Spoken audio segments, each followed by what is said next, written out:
Icon multi speciality hospital Nanded, छोटे बच्चों से लेकर उम्रदराज अफराद की सभी बीमारियों के इलाज का भरोसेमंद हॉस्पिटल।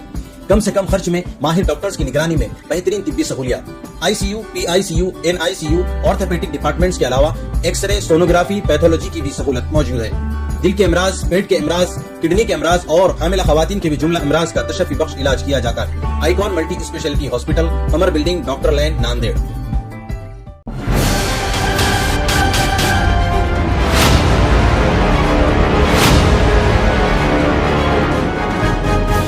अस्सलाम वालेकुम, मैं शारिक नक्शबंदी। आप देख रहे हैं। दिल्ली के शिक्षा मंत्री मनीष सिसोदिया के घर CBI के छापे के बाद आज दिल्ली में सियासी जंग छिड़ गई।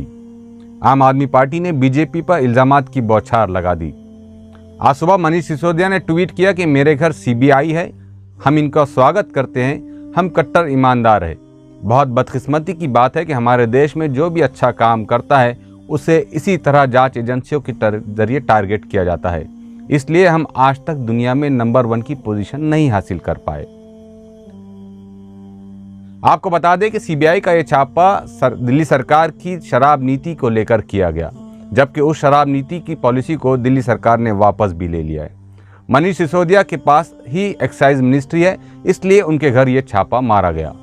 छापे से पहले आपको बता दें कि पूरी दुनिया में एक मोतबर मकाम रखने वाला न्यूयॉर्क टाइम्स, जो अमेरिका का सबसे बड़ा अखबार माना जाता है, उस अखबार के फ्रंट पेज पर दिल्ली सरकार की एजुकेशनल पॉलिसी को न सिर्फ सराहा गया बल्कि इसे हिंदुस्तान की बेस्ट एजुकेशन पॉलिसी का मकाम दिया गया।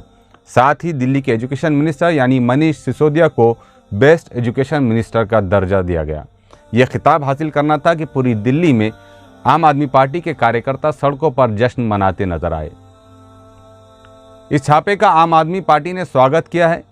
दिल्ली के चीफ मिनिस्टर अरविंद केजरीवाल ने प्रेस में बातचीत में बताया कि अमेरिका के सबसे बड़े अखबार में हमारे काम को सराहा गया, ये मोदी सरकार को हजम नहीं हुआ। खैर, CBI 1000 मरतबा भी हमारे पास आएगी तो हमारा कुछ नहीं बिगाड़ सकेगी, क्यों तो हम ईमानदार सियासतदान है। केजरीवाल ने कहा कि अगर सही काम करने वालों को ऐसे ही निशाना बनाया जाएगा तो फिर कैसे भारत आगे बढ़ेगा।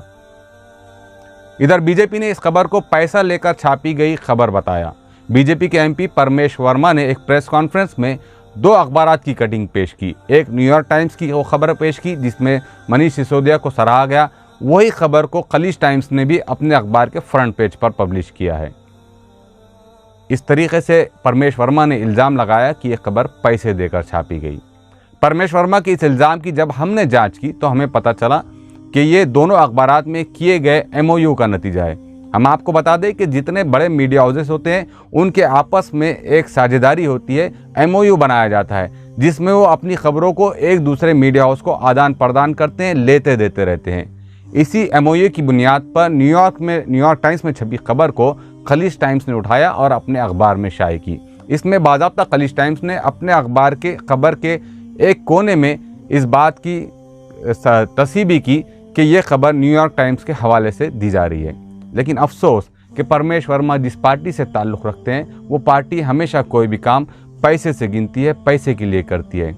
और शायद यही पॉलिसी रही बीजेपी की पिछले 7 सालों में कि हिंदुस्तान में जब भी मोदी सरकार से मुतालिक, बीजेपी से मुतालिक किसी भी काम को सराहना होता हो तो हिंदुस्तान के तमाम बड़े अखबारात में, तमाम TV चैनल्स पर एक ही स्क्रिप्ट में लिखी जाने वाली खबर शाये की जाती है या पढ़ी जाती है, चाहे फिर वो मोदी जी का इंटरव्यू हो या चाहे फिर वो किसी किस्म के कोई और काम की तारीफ़ करना हो। जाहिर सी बात है कि जिस पार्टी के जिस पॉलिसी के तहत काम करने वाले मिनिस्टर होते हैं वो मेंटलिटी भी उनकी वैसी होती है। इसीलिए उन्होंने 2 बड़े मीडिया हाउसेस पर इल्ज़ाम लगा दिया कि ये खबरें पैसे लेकर छापी की गई। कल एक नए टॉपिक के साथ आपसे फिर मुलाकात होगी। शुक्रिया।